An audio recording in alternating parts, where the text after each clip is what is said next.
আসসালামু আলাইকুম। আপনার জন্য আসবেন আসসালামু আলাইকুম।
মনে রেখো মুসলমান, 360 আউলিয়ার পদধন্য বাংলাদেশে দল যেটাই হোক, কি আওয়ামী লীগ কি বিএনপি কি জাতীয় পার্টি, প্রতিটি মুসলমান তার জীবন থেকেও কোরআনকে বেশি ভালোবাসে, ইসলামকে ভালোবাসে। সেজন্য আমি বজ্রের সবটুকুন আওয়াজকে কেড়ে উদাত্ত কণ্ঠে বলছি বাম রাম নাস্তিকদেরকে, আগামীর বাংলাদেশ কোরআনের বাংলাদেশ, আগামীর বাংলাদেশ ইসলামের বাংলাদেশ, আগামীর বাংলাদেশ আলেম ওলামার নেতৃত্বের বাংলাদেশ হবেই হবে ইনশাআল্লাহ, তাতে সন্দেহ নাই। পৃথিবীতে যারা সংশয়বাদী, নৈরাজ্যবাদী, জড়বাদী, ইহজাগতিক, আপনারা যাদেরকে চিনেন, যে নামটা বললে নাস্তিক, তাদের সবকিছু যাচাই বাছাই করার মানদণ্ড হলো বিজ্ঞান। তারা বিজ্ঞান পূজারী, সবকিছুতে বিজ্ঞানকেই প্রাধান্য দেয়। আর আমি বলে যাচ্ছি, আমি বলে থাকি, বিজ্ঞানের 70% হচ্ছে রূপকথা, 10% সত্য বিজ্ঞান দিয়ে 100% মহাসত্য কোরআনকে জাস্টিফাই করা যাবে না। কোরআন দিয়ে বিজ্ঞানকে জাস্টিফাই করতে হবে, ঠিক কিনা বলেন? মহাসত্যের সর্বোচ্চ মানদণ্ডে উত্তীর্ণ একমাত্র মহাসত্যের মাপকাঠি, মহাসত্যের সর্বোচ্চ মানদণ্ডে উত্তীর্ণ আল্লাহর 30 পারা কোরআন। ইংরেজদের 190 বছরের পুরনো আইন দিয়া ধর্ষণ মুক্ত বাংলাদেশ করা সম্ভব হবে না। আর ইংরেজদের রেখে যাওয়া শিক্ষা কারিকুলামের শিক্ষা দিয়ে যুবকদেরকে সংশোধন করা যাবে না। যদি ধর্ষণ মুক্ত বাংলাদেশ চাও, যদি সন্ত্রাস মুক্ত বাংলাদেশ চাও, যদি স্বাধীনতার স্থপতি বঙ্গবন্ধু সোনার বাংলাদেশ চাও, ইংরেজ আইন বাদ দিতে হবে, ইংরেজি শিক্ষা বাদ দিতে হবে, প্রাইমারি থেকে বিশ্ববিদ্যালয় পর্যন্ত কোরআনের শিক্ষাকে বাধ্যতামূলক করতে হবে। আমাদের সাংস্কৃতিক আগ্রাসনকে ঠেকাতে হবে আল্লাহর কোরআন দিয়ে, ঠিক কিনা বলেন? আমরা প্রথম পরিচয় মুসলমান, দ্বিতীয় পরিচয় আমরা বাংলাদেশী, ঠিক কিনা বলেন? আমাদের সংস্কৃতি উৎসারিত হবে ইসলামের ইতিহাস ঐতিহ্য থেকে। এর বাইরের কোন সংস্কৃতিকে মুসলমান অ্যাকসেপ্ট করতে পারে না, মেনে নিতে পারে না।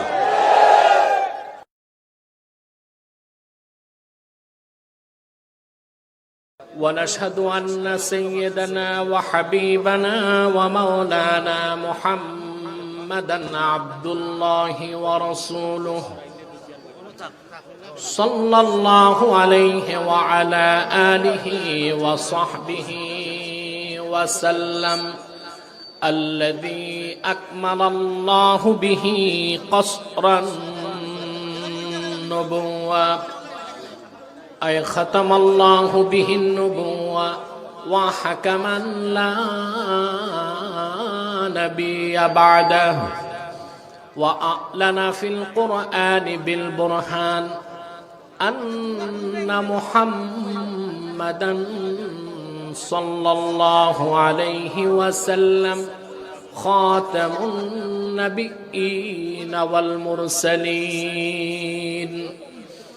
الذي أرسله بالحق بشيرا ونذيرا وداعيا إلى الله بإذنه وسراجا منيرا فقد قال الله تعالى في كلامه المجيد والفرقان الحميد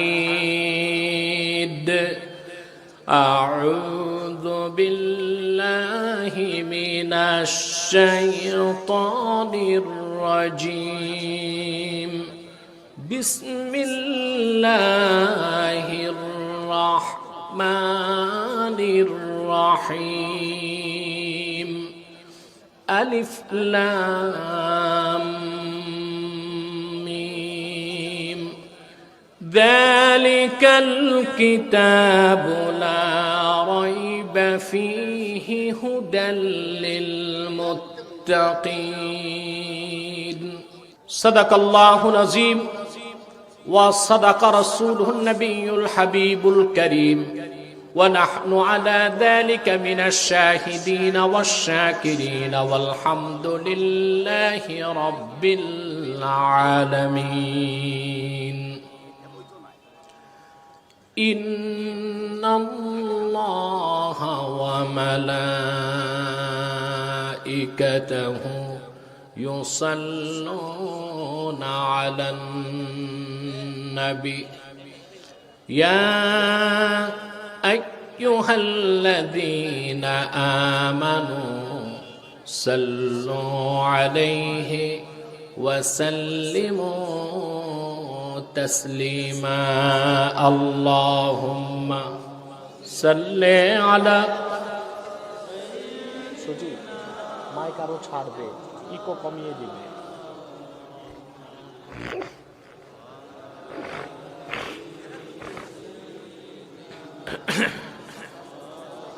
টাইম কত এখন সময় জবান খুলে পড়ুন আল্লাহুম্মা সাল্লি আলা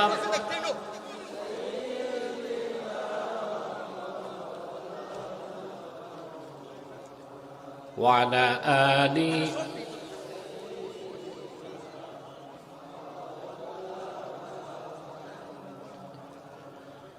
मेरा दिल तड़प रहा है मेरा जल रहा है सीना ये दवा वही मिलेगी मुझे ले चलो मदीना अल्लाहुम्मा सल्ले अला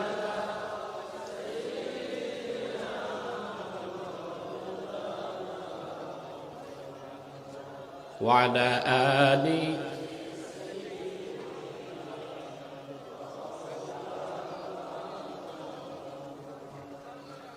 मदीने की हवा से जन्नती बू आती है खा के पाके मदीना में नूरे जन्नत चमकती है अल्लाहुम्मा सल्ले अला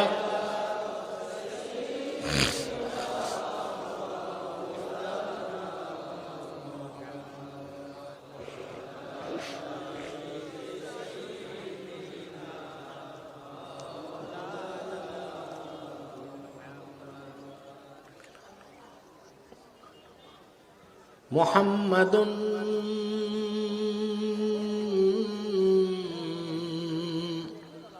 रसूलुल्लाहि सल्लल्लाहु अलैहि वसल्लम खतमल्लाहु बिहिन नुबुव्वा व हकमन ला नबिय्य बअदहु बलगल उला बिकमालिही حسنت جميع خصاله صلوا عليه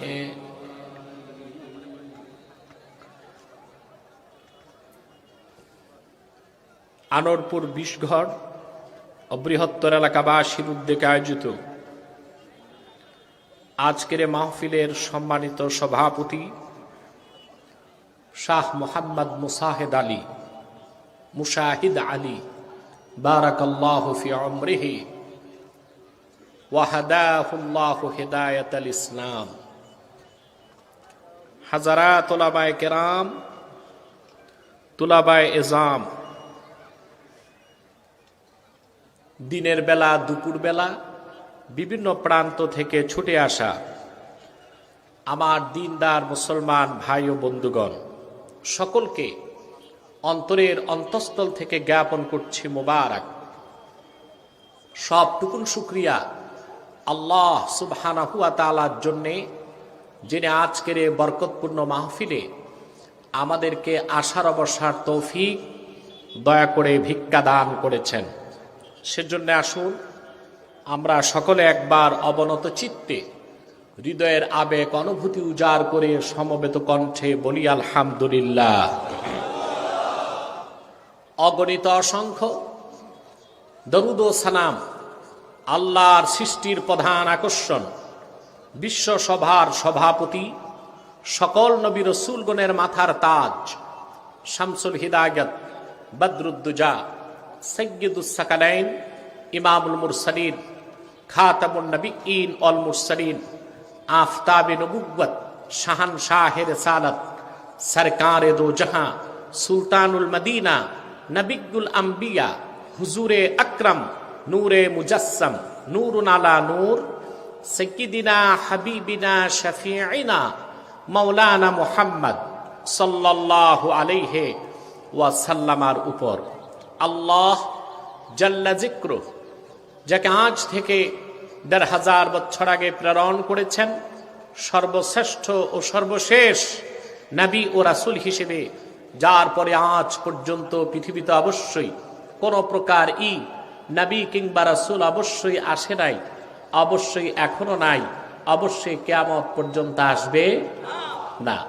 সম্মানিত সুধী, আপনারা অনেকক্ষণ যাবত অপেক্ষায় ছিলেন। আমি আপনাদের ক্ষমা সুন্দর দৃষ্টি কামনা করি।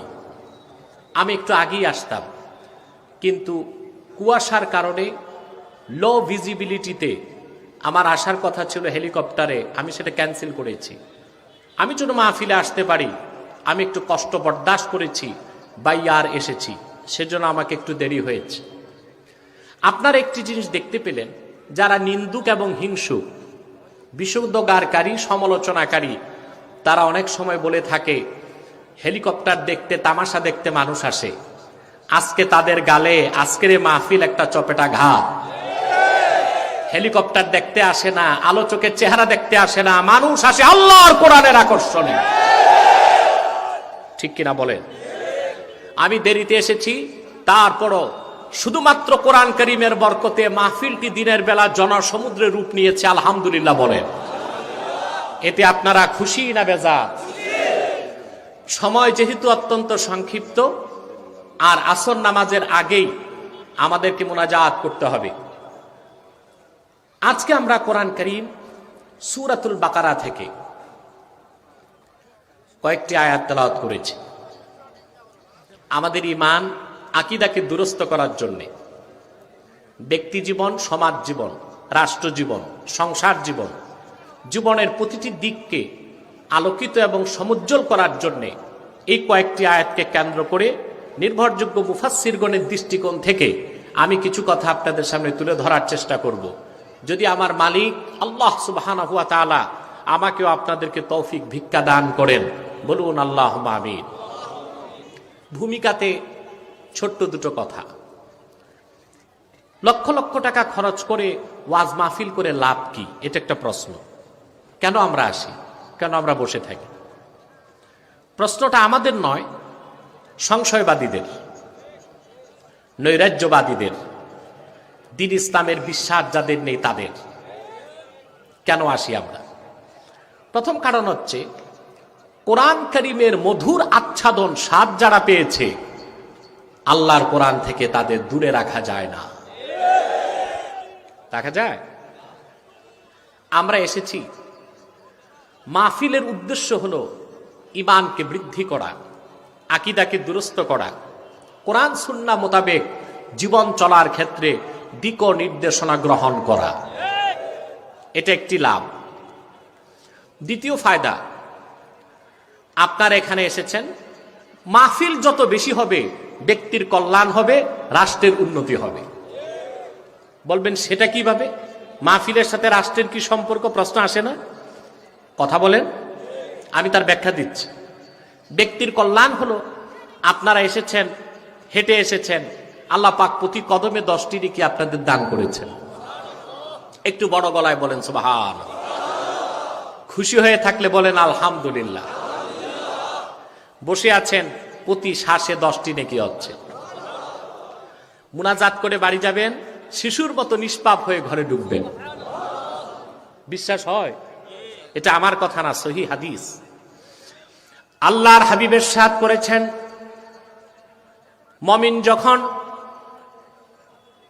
ইলমে দ্বীন শিখার জন্য ঘর থেকে বের হয়ে যায়, ওয়ায়াস্তাগফিরু লাহু মান ফিস সামাওয়াতি ওয়াল আরদ হাত্তাল হিতানি ফিল মা, আকাশে জমিনে আল্লাহর যত সৃষ্টি আছে, এমনকি নদী আর সমুদ্রের অগণিত মাছ, আমার উম্মতের জন্য আল্লাহ রাব্বুল আলামিনের কাছে গুনাহ মাফের দোয়া করতে থাকে। কথা শুনতে পাচ্ছেন? আমাদের জন্য দোয়া চলতেছে, আলহামদুলিল্লাহ বলে। আকাশে জমিনে নদী আর সমুদ্রে আল্লাহর সৃষ্টিগুলো বলছে আল্লাহর কাছে, আল্লাহ তোমারই বান্দা যারা কোরআনকে ভালোবেসেছে তাদের গুনাহ মাফ করে দাও। তোমরা আজকে মারতেছ না, এতগুলো মানুষ আওয়াজ নাই, একটু বড় গলায় বলো সুবহানাল্লাহ। না খেয়ে আসছো? না খেয়ে কথা বলে। আমিও না খেয়েই একরকম এসেছি, তাতে সমস্যা কি? আমরা তো রোজা রেখে অভ্যস্ত, ঠিক কিনা? প্রিয় ভাই বন্ধুগণ, আকাশে জমিনে সব জায়গায় দোয়া হচ্ছে আমাদের জন্য, আল্লাহ যেন আমাদের মাফ করে দেন। আমাদের গুনাহ কি আল্লাহ মাফ করবেন না? জোরে বলেন, করবেন না? এতে আমরা খুশি না বেজার? এটা আমাদের ব্যক্তি কল্যাণ, আমাদের ঈমান বাড়বে, চরিত্র ঠিক হবে, উন্নত চরিত্রের অধিকারী হব, গুনাহ থেকে বাঁচব, ঈমান বৃদ্ধি পাবে, জীবনটা হবে একটি উজ্জ্বল জীবন। এবং এখন মাহফিল বেশি হলে রাষ্ট্রের কি কল্যাণ তা তো বুঝাতে হবে। তা বুঝাতে বই পড়ার দরকার নাই, আর দূরে দেখার দরকার নাই, খুব কাছ থেকে বাস্তব একটি উদাহরণ দিচ্ছি। করোনা পরিস্থিতিতে গোটা দুনিয়া বিপর্যস্ত, তুলনামূলক বাংলাদেশ খুব ভালো আছে, আলহামদুলিল্লাহ। ভালো আছে না? আপনারা শুনেছেন, ওয়ার্ল্ড হেলথ অর্গানাইজেশন বলেছিল মার্চে করোনা বাংলাদেশে ঢোকার পরে যে মে থেকে জুন মাসের মধ্যে বাংলাদেশে 6 থেকে 7 লক্ষ মানুষ মারা যাবে। একটি বছর পেরিয়ে গেল, 8,000 মানুষও বাংলাদেশে মরে নাই। সরকার, প্রশাসন, বুদ্ধিজীবী, জনগণ চিন্তা করেছেন কেন কেন বাংলাদেশ বেঁচে গেল? শুধু কি তাই? করোনার অদৃশ্য বোমায় যুক্তরাষ্ট্রের মতো পরাশক্তি ধরাশক্তিতে পরিণত হয়ে গেছে। উল্টো বাংলাদেশের অর্থনীতি, এটা রেমিটেন্স বেড়ে গেছে। দক্ষিণ এশিয়ায় বাংলাদেশের মানুষ এখন সবচেয়ে ধনী, মাথা পিছু আয় তাদের $1800 পেরিয়ে গেছে। বাংলাদেশ এখনো মধ্য আয়ে ঝুঁকে নাই, এখনো poorest country in the world, গরিব দেশ। কিন্তু বাংলাদেশ করোনা থেকে বেঁচে গেল কেন? তার মূলভূত কারণ হলো আল্লাহর কোরআনের বরকত। আরব বিশ্বকে বাদ দিলে সোনার বাংলায় যত মাহফিল হয় কোরআনের, পৃথিবীর কোথাও এত হয় না। লক্ষ লক্ষ মসজিদে প্রতিদিন 5 বার আজানের ধ্বনি হচ্ছে। মাদ্রাসাগুলোতে ফুলের মতো কোমল সুন্দর বাচ্চাগুলো সকাল বিকাল কোরআনের তেলাওয়াত করছে। গোটা সারা বাংলায়, বাংলাদেশের প্রতিটি জনপদে কোরআনের মাহফিলের আওয়াজ হচ্ছে। হয়েছে। আল্লাহ পাক করোনার গজব থেকে বাংলাদেশকে রক্ষা করেছে। নারায়ে তাকবীর, নারায়ে রিসালাত, কুরআন সুন্নাহর আলো, ঘরে ঘরে জালো। তাহলে কোরআনের মাহফিল যত হবে দেশের কল্যাণ তত বাড়বে। আমি প্রশাসনকে সবিনয় অনুরোধ করব, বাংলাদেশের সব মাহফিলগুলোর অনুমতি দিয়ে দিন, সিনেমা হলগুলো বন্ধ করে দিন, মাদ্রাসাগুলো খুলে দিন, আর বিভাগীয় নাইট ক্লাবগুলো বন্ধ করে দেন। রহমত আরো বাড়বে, সোনার বাংলা সত্যিকার সোনার বাংলায় পরিণত হয়ে যাবে। আর তা একমাত্র আল্লাহর কোরআনের ছোঁয়াতেই সম্ভব, ঠিক কিনা বলেন?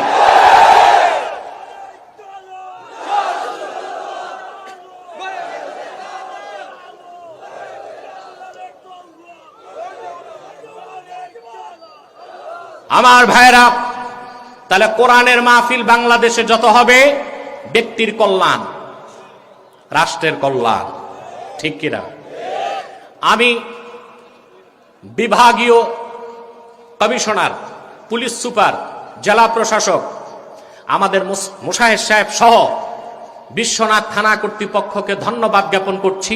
তাদের জন্য হৃদয় থেকে দোয়া করছি, যারা আল্লাহর কোরআনের মাহফিলের এই প্ল্যাটফর্ম সাজাবার সুযোগ করে দিয়েছে। বলেন আল্লাহুম্মা আমিন। আমরা দোয়া করব। কোরআনের পক্ষে যার অবস্থান, তার দল কি আমরা তা দেখব না, সে মুসলমান, তার জন্য আমরা দোয়া করব ইহকালের এবং পরকালে, ঠিক কিনা? এই দোয়া আমরা হৃদয় থেকে করব। প্রিয় ভাই বন্ধুগণ, আর দেরি নয়, সরাসরি মূল আলোচনায় প্রবেশ করছি। আমার সঙ্গে আপনারাও তিলাওয়াত করুন, যেন প্রতিটি অক্ষরে নূর আল্লাহ পাক আমাদের হৃদয়ে উদ্ভাসিত করে দেন। বলেন আল্লাহুম্মা আমিন।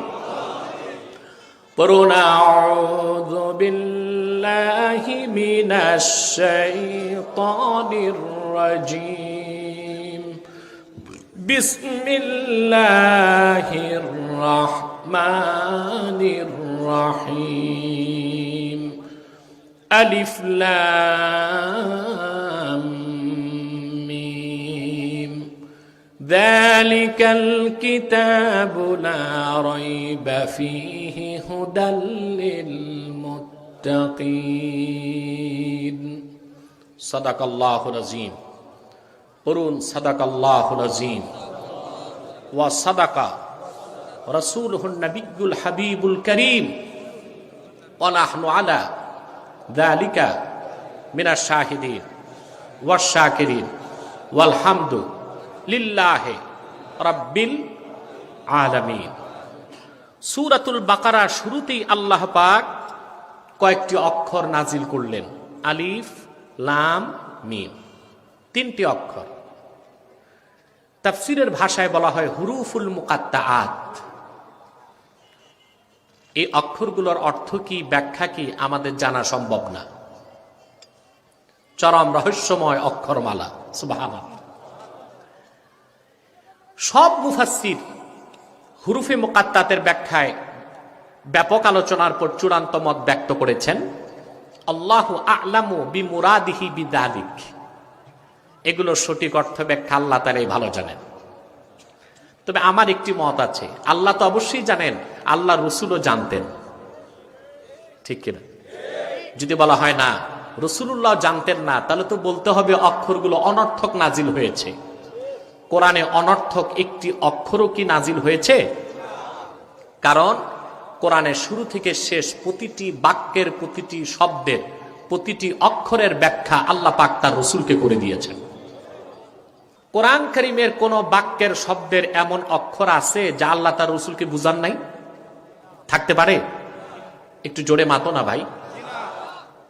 আল্লাহ কোরআনে বলেছেন, লা তুহাররিক বিহি লিসানাকা লিতা'জালা বিহি ইন্না আলাইনা জামআহু ওয়া কুরআনাহ। মুহাম্মদ সাল্লাল্লাহু আলাইহি ওয়াসাল্লাম পবিত্র কোরআনকে আত্মস্থ করার জন্য দ্রুত আপনার জিহ্বা মোবারক সঞ্চালন করবেন না, তার দরকার নাই। বরং আপনি কোরআন যখন নাজিল হবে শুধু শুনবেন। আপনার সিনায় কোরআনকে জমা করে দেবার দায়িত্ব আমি আল্লাহ। ফাইদা ক্বরানাহু ফাত্তাবি কুরআনা, আমি যখন কোরআন নাজিল করব আপনি শুধু শুনেন। সুম্মা ইন্না আলাইনা বায়ানা, কোরআন আপনার সিনায় জমা করার দায়িত্ব আমি আল্লাহর, কোরআনকে আপনার কাছে ব্যাখ্যা করে বুঝায় দেওয়ার দায়িত্ব আমি আল্লাহ।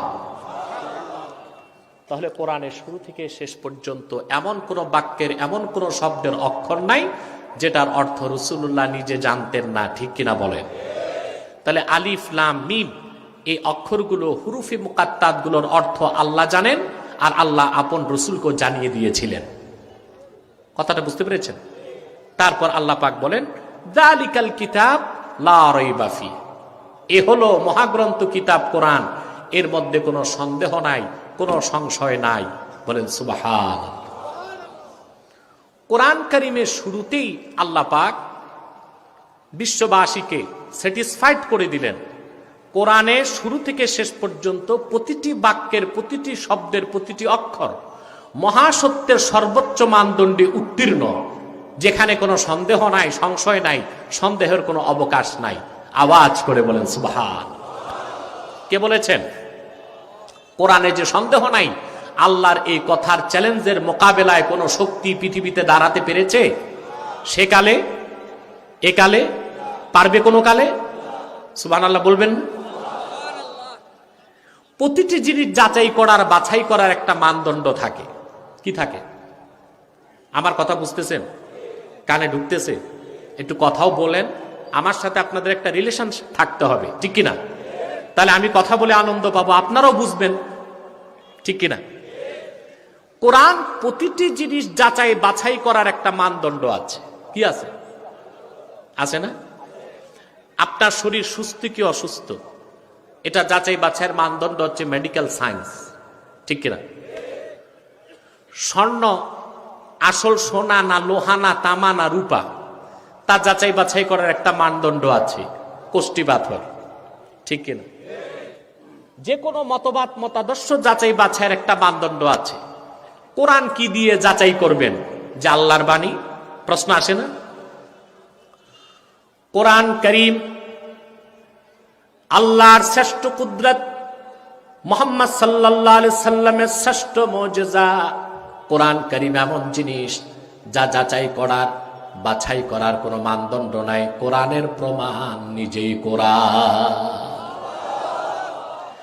একটি ফুটন্ত গোলাপ দেখলেই যেমন মনের ভিতরে ইয়াকিন পয়দা হয় এটা একটা ফুল, মধ্যাহ্নের দিবাকর সূর্যের দিকে তাকালে যেমন বোঝা যায় এটা সূর্য, উন্মুক্ত মনে কেউ যদি কোরআন তেলাওয়াত করে, তেলাওয়াত করলে সে বুঝবে এটা মানব রচিত নয়, আল্লাহর বাণী।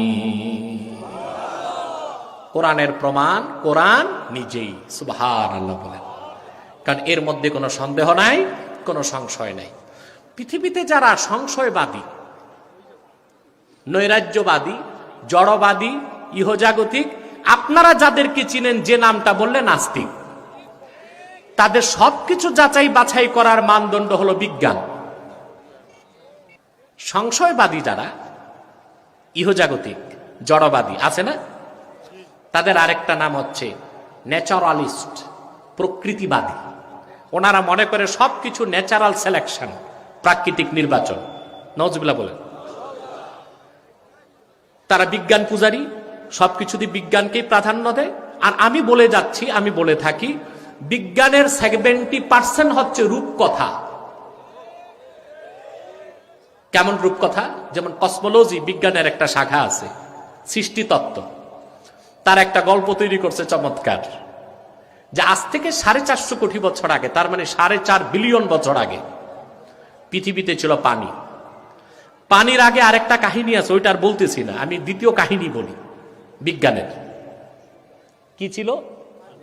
কত বছর আগে?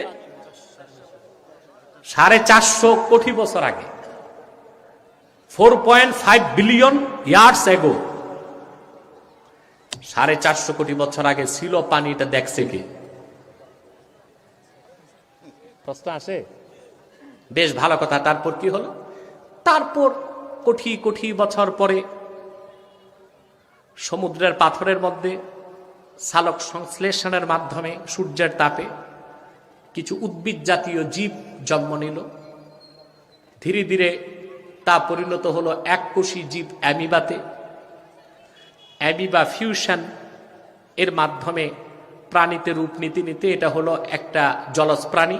তারপর বিবর্তনবাদ, যেটা ডারউইনের গাঁজাঘুরি মতবাদ, সেটা এক সময় হয়ে গেল ব্যাঙ। ব্যাঙ ধীরে ধীরে বিবর্তনে হয়ে গেল বানর। তারপর বানরের এখন থেকে ২৭ কোটি বছর আগে বানরের বয়স যখন ২ কোটি বছর, তখন বানর ল্যাস পড়ে গেল, সোজা দাঁড়ায় গেল, হয়ে গেছে মানুষ। এটা দ্য থিওরি অফ এভোলিউশন বিবর্তনবাদে চার্লস ডারউইন বলেছে। আহা, এই মতবাদ লেখার সময় যে ডারউইন সাহেব কয় পোটলা মেয়াদ উত্তীর্ণ গাঁজা খাইছে, এটার হিসাব আমার কাছে নাই। এটা মেয়াদের গাঁজা খাইলেও মানুষ এত পাগল হয় না। ওই শুনতেন না বাল্যকালে নানি দাদিরা ঠাকুরমার ঝুলি গল্প শোনাইতো নাতিকে, রূপকথা। কি, এক দেশে ছিল এক রানী, রানীর ছিল এক ঘোড়া, ঘোড়ার ছিল 8 পা, 6টা লেজ, 3টা মাথা, 4টা পাখা। এই শুনতে শুনতে নাতি কখন ঘুমিয়ে যেত, যাকে আমরা বলি আষাঢ়ে গল্প। বিজ্ঞানের 70% রূপকথা কাল্পনিক আষাঢ়ে গল্প, 20% হচ্ছে থিসিস বা অ্যান্টিথেসিস ধারণা, 10% হচ্ছে প্রমাণিত। সে 10% সত্য বিজ্ঞান দিয়ে 100% মহাসত্য কোরআনকে জাস্টিফাই করা যাবে না। কোরআন দিয়ে বিজ্ঞানকে জাস্টিফাই করতে হবে, ঠিক কিনা বলেন? মহাসত্যের সর্বোচ্চ মানদণ্ডে উত্তীর্ণ একমাত্র মহাসত্যের মাপকাঠি, মহাসত্যের সর্বোচ্চ মানদণ্ডে উত্তীর্ণ আল্লাহর 30 পারা কোরআন। সুবহানাল্লাহি বিহামদিহি, সুবহানাল্লাহিল আযীম। আমি আগেই বলেছি, একটা ফুল দেখলে যেমন বোঝা যায় এটা কি, জোরে মাতো না ভাই, সূর্য দেখলে বোঝা যায়। এ কোরআন খুললেই কোরআন বলে দেয় আমি আল্লাহর বাণী। আসেন এটার প্রমাণ নেন। আল্লাহর হাবিবের শ্রেষ্ঠ মুজিজা কোরআনুল কারীম যখন নাজিল হয়ে গেল, আমার নূর নবী মুহাম্মদ সাল্লাল্লাহু আলাইহি ওয়াসাল্লাম কোরআন যখন তিলাওয়াত করতে লাগলেন, কাফের মুশরিক, মক্কার কাফের মুশরিক যারা রাসূলুল্লাহর নূরময় জবান থেকে কোরআনের মধুর বাণী শুনতে লাগলো, তাদের প্রত্যেকের হৃদয় বিগলিত হতে লাগলো, কোরআনের প্রতি তারা দুর্বল হতে লাগলেন। সিরাতের কিতাবে হযরত আব্দুর রব দানাপুরী রাহমাতুল্লাহ লিখেছেন, মক্কার কুরাইশ নেতা Abu Jahl, Utba, Shaiba, Mughira, Abul Bukhtari, Abu Sufyan, আপনারা অবাক হবেন, কুরাইশদের নেতৃত্ব দিত 7 জন নেতা, 7 জন বুদ্ধিজীবী, 7 জন থিঙ্ক ট্যাঙ্ক বা পলিসি মেকার। কয়জন? থিঙ্ক ট্যাঙ্কস ছিল তাদের কয়জন? 7 জন। পলিসি মেকার, বুদ্ধিজীবী বলতে পারেন, আমাদের দেশও আছে, তবে তাদের দৌড় কতটুকু তা আপনারা দেখছেন, সেদিকে আর গেলাম না। তো কুরাইশদের বুদ্ধিজীবী ছিল 7 জন। কয়জন? নেতৃত্বে চিফ অফ কমান্ড ছিল আবু জাহেল, সেকেন্ড ইন কমান্ড ছিল Abu Safwan, Abul Hakam, third in command ছিল আবু সুফিয়ান। এভাবে 7 নেতা কুরাইশদের পরিচালনা করত। দুনিয়ার শ্রেষ্ঠ জাতি কুরাইশদের নেতৃত্বে ছিল, তাদের ভাষায়, মুশরিকদের ভাষায় 7 স্টার। কয় নেতা? 7 নেতা। নেতাও যেন তেন নেতা নয়। ইতিহাস বলে জাহিলি যুগে হায়ার এডুকেটেড, উচ্চ শিক্ষিত 17 জনের একজন ছিল আবু জাহেল।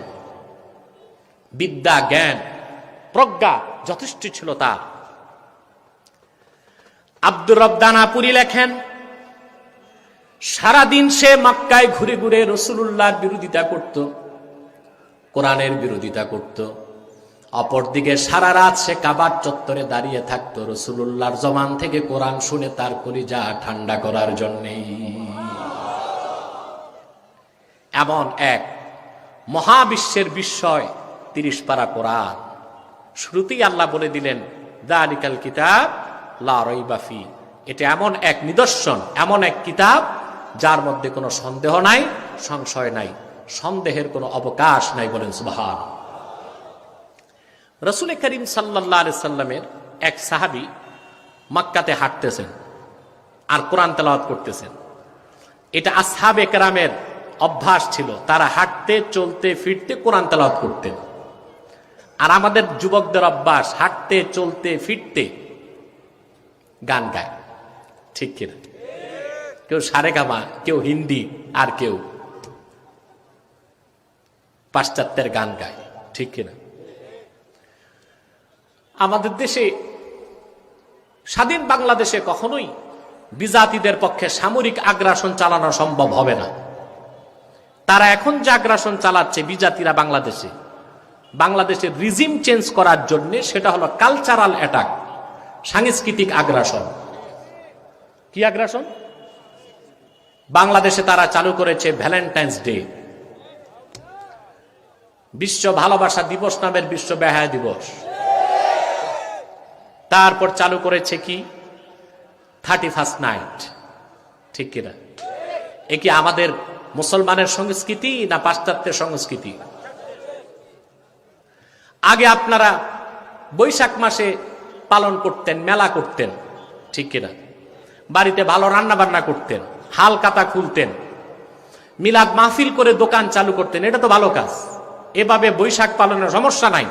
কিন্তু এখন কিছু উদ্ভট মস্তিষ্কের উর্বর চিন্তা থেকে কিছু যুবক আবিষ্কার করেছে মঙ্গল শোভাযাত্রা। বানর, হনুমান, হুতুম পেঁচায়, হাতে হিন্দুদের মতো শাক, মাথায় তিলক, বাসন্তী কালারের শাড়ি পরে সব উলুধ্বনি দিয়া বের হয়। এটা মুসলমানের সংস্কৃতি নয়, এটা হিন্দুদের হিন্দুয়ানি সংস্কৃতি। মুসলমান তা বরদাস্ত করতে পারে না। আমাদের সাংস্কৃতিক আগ্রাসনকে ঠেকাতে হবে আল্লাহর কোরআন দিয়ে, ঠিক কিনা বলেন? আমরা প্রথম পরিচয় মুসলমান, দ্বিতীয় পরিচয় আমরা বাংলাদেশী, ঠিক কিনা বলেন? আমাদের সংস্কৃতি উৎসারিত হবে ইসলামের ইতিহাস ঐতিহ্য থেকে।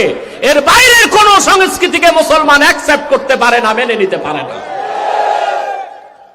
অতএব যুবকরা চলতে ফিরতে গান গাইবেন না, পারলে একটু কোরআন তেলাওয়াত করবেন, দরুদ সালাম পড়বেন। সুবহান। কি পড়বেন? দরুদ সালাম আর কোরআন তেলাওয়াত। রাসূলুল্লাহর উপর একবার দরুদ পড়বেন, 10টা গুনাহ মাফ হয়ে যাবে, 10টা রহমত পাবেন, 10টা স্তর আপনার বেড়ে যাবে। সুবহান। হাঁটতে চলতে ফিরতে দরুদ পড়বেন, ঠিক কিনা? আরবে এক লোক দুধ বিক্রি করতেছে, দুধ। লোকটা দুধ বিক্রি করতেছে আর ডাকতেছে মানুষকে দুধ খাওয়ার জন্য। কিভাবে শুনলে অবাক হবেন। আমাদের দেশে যে মাছ বিক্রি করে সে কি বলে ডাকে? মাছ মাছ মাছ, ঠিক কিনা? আলুওয়ালা আলু বলে ডাকে, হ্যাঁ? তারপরে কিছুদিন পর দেখবেন পাতিতে মোবাইল বিক্রি হবে, mobile mobile mobile, iPhone, Android, Samsung, চলবে এগুলো, ঠিক কিনা? যে যেটা বিক্রি করে সেটাই বলে ডাকে। আরবের সেই লোক পরহেজগার, সুবহানাল্লাহ। আমাদের অনুসরণ করতে হবে আরববাসীদের। তিনি দুধের গাড়ি ঠেলতেছেন আর লোককে ডাকতেছেন, ইশরাবুল হালিব সাল্লু আলাল হাবিব। রাসূলুল্লাহর উপর দরুদ পড়ো, দুধ পান করো, দুধ পান করো, বেশি বেশি নূর নবীর উপর দরুদ সালাম পড়ো। সুবহানাল্লাহ। কাস্টমারও পাচ্ছে, পকেটে টাকাও আসতেছে, দুধও বিক্রি হচ্ছে, ওয়াজ নসিহতের সওয়াবও হচ্ছে। আমরা একটু লাইফ স্টাইলটা চেঞ্জ করলেই তো দো জাহানে কামিয়াব হতে পারে, ঠিক কিনা? লোকটা ডাকতে পারতো কি বলে? বলেন না। এটা এই যে দুধ দুধ দুধ বললে ওর বেচা কেনা হইতো, সওয়াব হইতো। সে কি করলো? সে বলতে লাগলো, ইশরাবুল হালিব সাল্লু আলাল হাবিব। দুধ পান করো, রাসূলুল্লাহর উপর দরুদ সালাম পড়ো। সুবহানাল্লাহ। আমাদের সংস্কৃতি, অভ্যাস, লাইফ স্টাইলকে, কালচারকে চেঞ্জ করতে হবে। কথা বুঝতে পেরেছেন? আপনি অবাক হবেন, আজকে দৈনন্দিন জীবনের উন্নতি, অগ্রগতি, সুস্বাস্থ্যের জন্য বিজাতিরা কোরআন সুন্নাহর লাইফ স্টাইলকে গ্রহণ করছে। চায়না ফুজিয়ানা এগ্রোকালচার অ্যান্ড ফরেস্ট ইউনিভার্সিটির গবেষক চাইনিজদের জীবনযাত্রা কিরকম, তারা এত সুস্থ কেন? আমাদের দেশের মানুষ 50 বছর বয়স হলে লাঠি হাতে নেয়, চায়নাতে 70 বছর বয়সে ওরা দৌড়ায়। স্বাস্থ্য এত ভালো কেন? অবাক হয়ে যাবেন। আমি সেই থিসিস পড়ে দেখলাম গবেষকের, তারা পরকালীন মুক্তির জন্য ইসলামকে গ্রহণ করে নাই, ইহজাগতিক কল্যাণ, নেতৃত্ব, কর্তৃত্ব, দুনিয়ার সমৃদ্ধির জন্য হাদিসকে মানতেছে। তাদের প্রথম দিনে শুরু হয় যেটা আর্লি টু রাইজ, ফজরের সময় তারা ঘুম থেকে উঠে। আর বাংলাদেশে 80% মুসলমান সকাল 10টায় ঘুম থেকে উঠে, সারা রাত টেলিভিশন দেখে, মোবাইল দেখে, ঠিক কিনা? আর ওরা বেদিন ঘুম থেকে উঠে কখন? সূর্য ওঠার আগে। অবাক হবেন, চায়নাতে স্কুলগুলো চালু হয়ে যায় সকাল 7টায়, আর বিশ্ববিদ্যালয়গুলো চালু হয় সকাল 8টায়। সে দেশে যত বড় সরকারি কর্মকর্তা সকাল 8টায় তার অফিসে থাকতে হবে। আমাদের দেশের অফিসাররা সকাল 10টায় ঘুম থেকে উঠে সকাল 11টায় প্রাতরাশ করে রেডি হয়ে অফিস যেতে যেতে দিনের অর্ধেক গেছে। আর সকাল 8টায় তাদের অফিস, আদালত, ভার্সিটি চালু হয়ে যায়। দুপুর 12:30টায় সব বন্ধ, স্কুল, কলেজ, অফিস, আদালত, দফতর বন্ধ। 12:30 থেকে 12টা থেকে 12:30 তারা ভাত খায়। আর 12:30 থেকে 2টা পর্যন্ত সব অফিস, আদালত, স্কুল, কলেজে পর্দা টাঙ্গিয়ে 1.5 ঘন্টা ঘুমায়। এই যে দুপুরে খাওয়ার পর ঘুমানো, এইটাকে বলা হয় কাইলুলা। সুবহানাল্লাহ। রাসূলুল্লাহ সাল্লাল্লাহু আলাইহি ওয়াসাল্লাম বলেছেন, আমার যে উম্মত কাইলুলা করলো না সে শয়তান। এই হুকুমটা আমরা মানতে পারি না, কিন্তু তারা মানতেছে। 1.5 ঘন্টা তারা ঘুমাবে, তারপরে 2টা বাজে উঠে তারা তাদের কাজ শুরু করবে। বিকাল 5টায় সব কাজ শেষ। বাড়িতে যে 6টা থেকে রাত 7:30টার মধ্যে তারা রাতের খাবার খেয়ে ফেলে। হাদিসে এসেছে, সুন্নাত হলো এশার নামাজের আগেই খানা খেয়ে ফেলা। এশার নামাজের পর কথাও বলা ঠিক না, কাজও ঠিক না, ঘুমায় যেতে হবে। আজ শুধু জীবনযাত্রার ক্ষেত্রে সুবহানাল্লাহ হাদিসের সংস্কৃতিকে গ্রহণ করে চাইনিজরা দুনিয়ার কর্তৃত্ব, নেতৃত্বে প্রথম সারিতে চলে গেছে। আর আমরা না পরকালের মুক্তির জন্য কোরআন হাদিস মানতেছি, না ইহকালের জন্য, ঠিক কিনা? অতএব আমাদেরকে ইসলাম নিঃসারিত সংস্কৃতি গ্রহণ করতে হবে। সাহাবী হাঁটতেছেন, কোরআন তেলাওয়াত করতেছেন। 2টা আয়াত মনে পড়ছে? কথা বলেন। রাসূলুল্লাহর সাহাবী কোরআন তেলাওয়াত করছেন আর হাঁটতেছেন। ফাসদা বিমা তুমার ওয়া আরিদ আনিল মুশরিকিন। কোরআন কারীমের 2টো আয়াতের আওয়াজ কোন এক অবিশ্বাসী কাফেরের কানে চলে গেল। কোরআনের 2 আয়াতের মধুর তেলাওয়াত আর আকর্ষণ কাফের লোকটার হৃদয়কে টেনে ধরল। সাহাবী হাঁটতেছেন, পিছনে কাফেরটাও হাঁটতেছে, শুধুমাত্র কোরআনের 2 আয়াত শোনার জন্যে। সুবহানাল্লাহ বলবেন।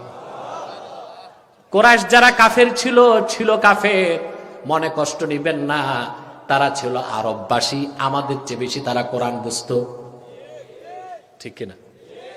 আবু জেহেল কোরআন বুঝে নাই, অনেক বুঝেছে।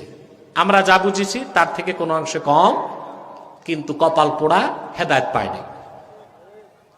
সাহাবী তেলাওয়াত করতে করতে কাবার চত্বরে চলে আসলেন, পিছনে কাফেরটাও আসলেন। কিতাবুশ শিফা বিতারিফি হুকুকিল মুস্তাফা কিতাবে কাজী আয়াজ লেখেন, সেই কাফের লোকটি কাবার চত্বরে এসে সাজদায় চলে গেল। লোকেরা জিজ্ঞেস করলো, লিমা সাজাদতা ইয়া ফুলান, ও আল্লাহর বান্দা তুমি কেন সাজদা করলা? সে জবাব দিয়েছে, ওয়াল্লাহি লাকাদ সাজাদতু লিফাসাহাতিহি, কাবার মালিক আল্লাহর কসম, কোরআনের তেলাওয়াত, তার ছান্দসিকতা, শব্দের প্রাঞ্জলতা, কোরআন কারীমের মহত্ব, বড়ত্ব আমাকে মাথা সোজা করে রাখতে দেয় নাই। আল্লাহর কোরআনের সামনে সেই জন্য আমি সাজদায় পড়ে গিয়েছি। কোরআন কারীম, এর মধ্যে কোনো সন্দেহ নাই, কোনো সংশয় নাই। কোরআনের প্রমাণ নিজেই কোরআন। বলেন সুবহানাল্লাহ। একটু আওয়াজ করে বলেন সুবহানাল্লাহ। ইসলামের প্রাথমিক অবস্থায় মক্কাতে হজের সময় বাহির থেকে লোক আসত। জাহিলি যুগেও হজ চলতো। আপনারা আমার কথা শুনতেছেন? তো যখন আরবের বাহির থেকে লোক আসতো, আল্লাহ রসুল তাদেরকে দ্বীনের দাওয়াত দিতেন, যেন ইসলামের দাওয়াতটা আরবের বাইরেও ছড়িয়ে যায়। কিন্তু আবু জেহেল সে কি করতো? হজের সময় রসুল্লাহ ইসলামের দাওয়াত দিতেন, আর আবু জেহেল ঘুরে ঘুরে বিদেশি যারা ইরাক থেকে, শাম থেকে, ফিলিস্তিন থেকে, হাবাসা থেকে আসতো, ইয়ামান থেকে আসতো, তাদেরকে বলতো, ভাই সাবধান, ভুলেও মোহাম্মদ সাল্লাল্লাহু আলাইহি ওয়াসাল্লামের কাছে যেও না। লোকজন বলতো, কেন? শুনেছি উনি খুব ভালো মানুষ, আল্লাহর আকাশের নিচে ওনার চেয়ে ভালো মানুষ নাই, ওনার কাছে যেতে নিষেধ করো কেন? বলে, শোনো, উনি এমন কিছু কথা শোনাবেন তাতে বাপদাদার ধর্ম তুমি ঠিক রাখতে পারবা না। বলে, কেন? কি শোনান? বলে, যা শোনান তা আমাদেরও শুনতে ভালো লাগে। কোথায় পান? বলে, ওনার কাছে জিন আসে। রোম দেশের এক হাকিম, হাকিম বুঝেন? ডাক্তার, কবিরাজ না, বিজ্ঞানী, দার্শনিক, চিকিৎসককে বলা হয় হাকিম। আমাদের দেশে যারা সালসা বেচে, কবিরাজি করে, এদের নাম হাকিম সাহেব। অনেক নামই আমরা পরিবর্তন করে ফেলেছি। ম্যারেজ রেজিস্টার যে বগলে খাতা নিয়ে দৌড়ায়, এর নাম দিয়েছি কাজী সাহেব। এ যদি কাজী হয় তো ইসলামী আদালতের জাস্টিসকে কি বলবেন?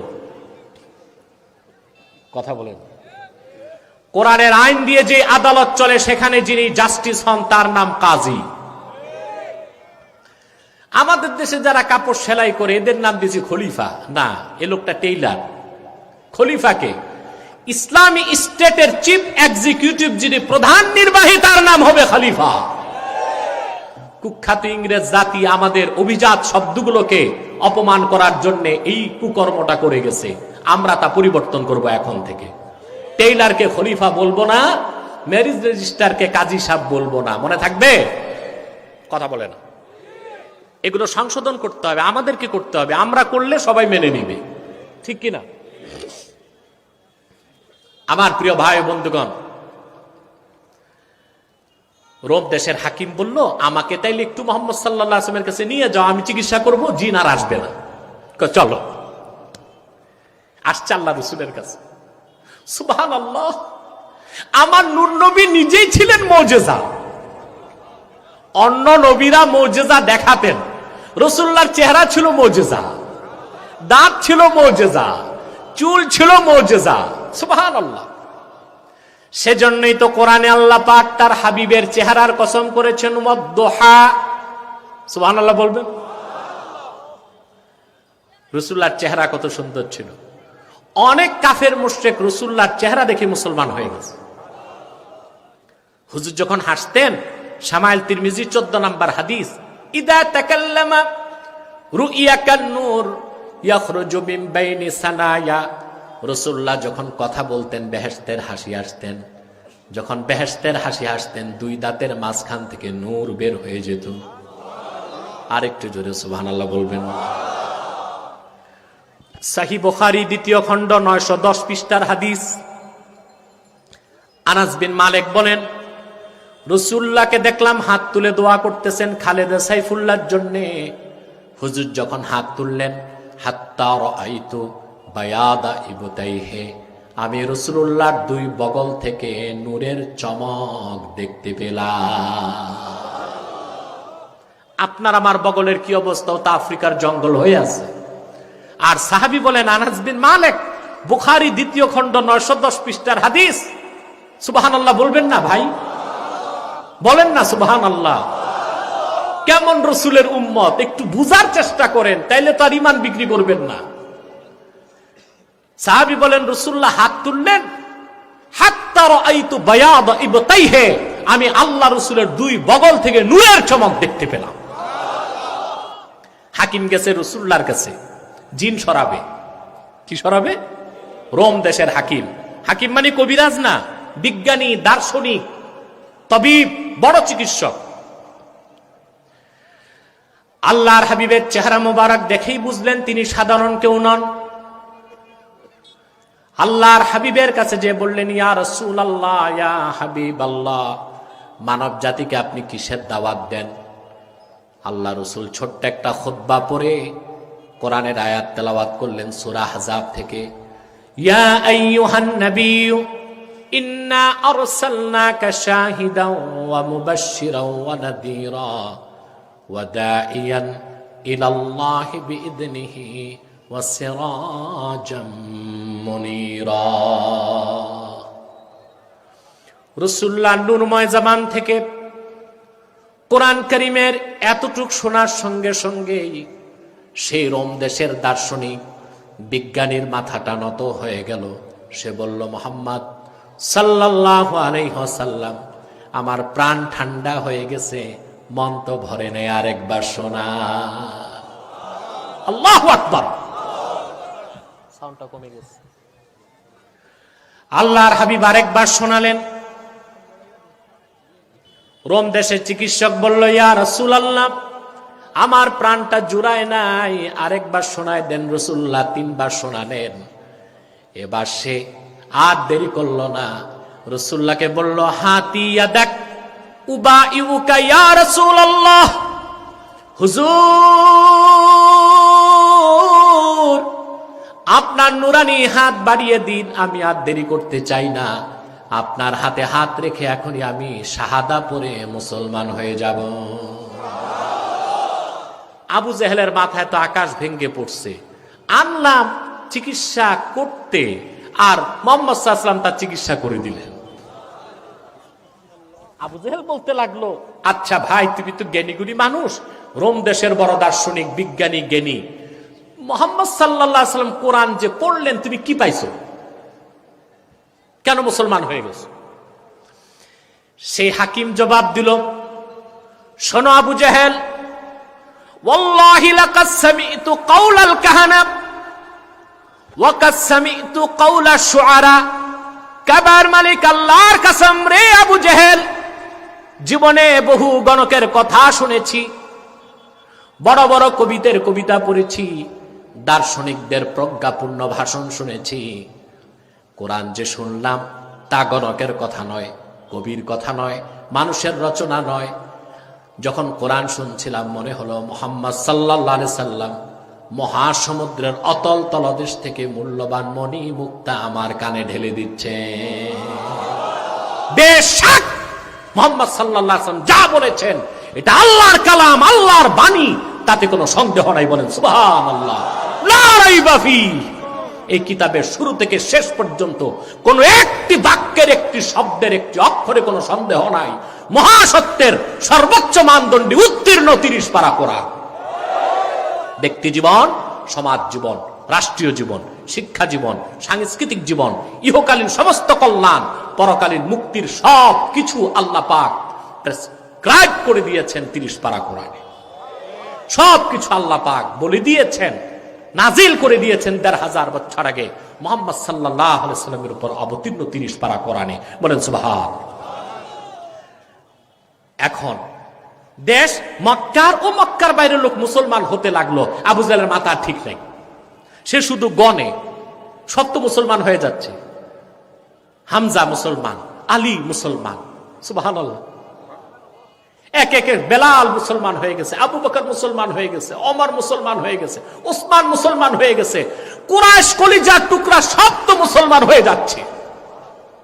এবার আবু জেহেল ও তার আর বাকি 6 বুদ্ধিজীবী পলিসি মেকার যারা 7 জন বসে পরামর্শ করলো যে না, এখন কাজ একটাই, কোরআন শুনতে দেওয়া যাবে না মানুষকে, কারণ শুনলেই মুসলমান হয়ে যাবে।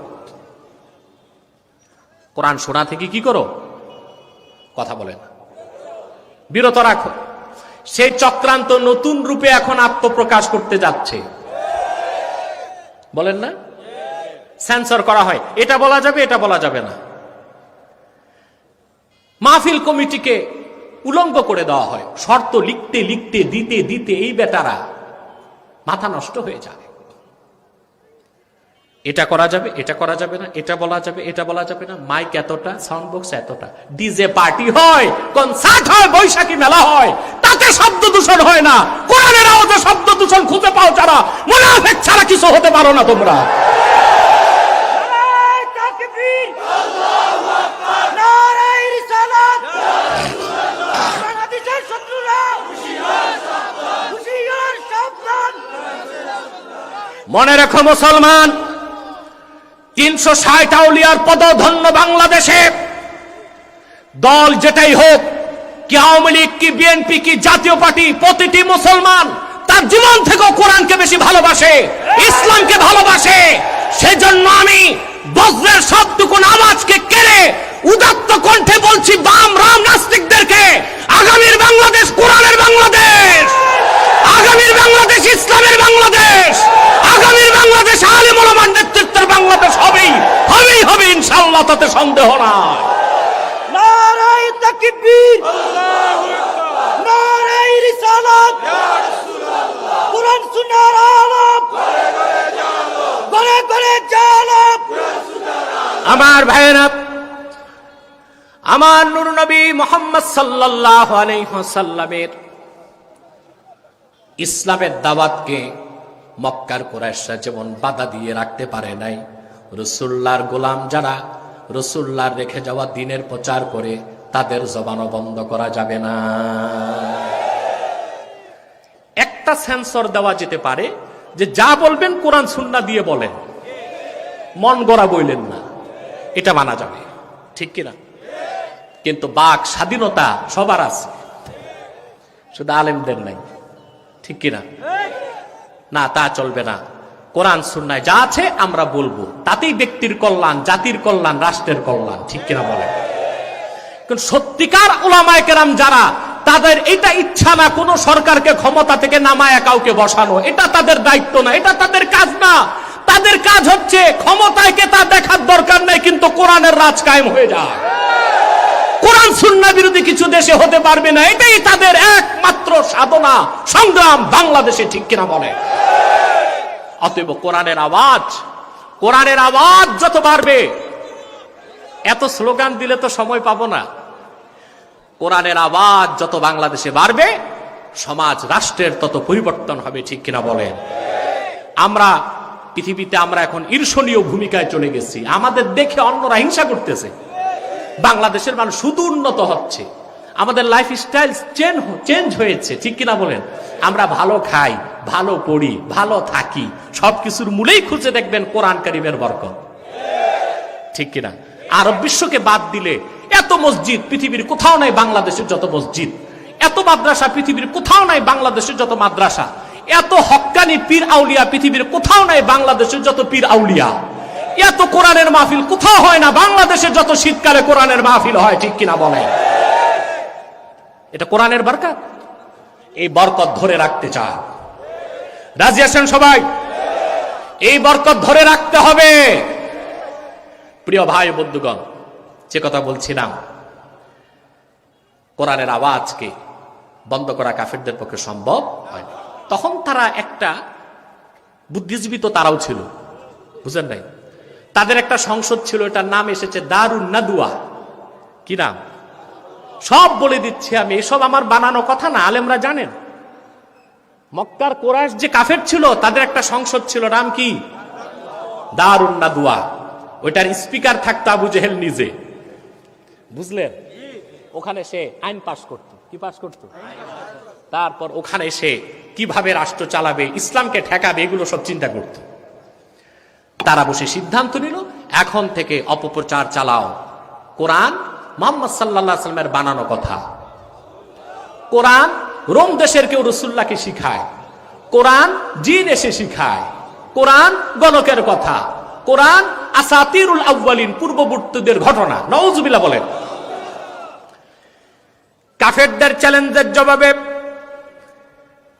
আল্লাহ পাক কোরআনে প্রকাশ্য চ্যালেঞ্জ দিলেন, قُلْ إِنِ اجْتَمَعَتِ الْإِنسُ وَالْجِنُّ عَلَىٰ أَن يَأْتُوا بِمِثْلِ هَٰذَا الْقُرْآنِ لَا يَأْتُونَ بِمِثْلِهِ وَلَوْ كَانَ بَعْضُهُمْ لِبَعْضٍ ظَهِيرًا। আল্লাহ পাক চ্যালেঞ্জ করলেন মুহাম্মদ সাল্লাল্লাহু আলাইহি ওয়াসাল্লাম, যারা আমার কোরআনকে সন্দেহ করে, কোরআনের ব্যাপারে সংশয় পোষণ করে, আপনি ঘোষণা করুন তামাম পৃথিবীর সব মানুষ আর সব জিন যদি ঐক্যবদ্ধ হয় আমার কোরআনের মতো একটি কিতাব আনতে যদি চায়, কিয়ামত পর্যন্ত জিন আর মানুষ পারস্পরিক সহযোগিতার ভিত্তিতে কোরআন কারীমের মতো একটি কিতাব আনতে পারবে না। চ্যালেঞ্জের মোকাবেলা তারা করতে পেরেছিল? নাটাও জোরে বলবা না? এখনো কেউ পেরেছে? কিয়ামত তক পারবে? কিছুদিন পর আসলো দ্বিতীয় চ্যালেঞ্জ।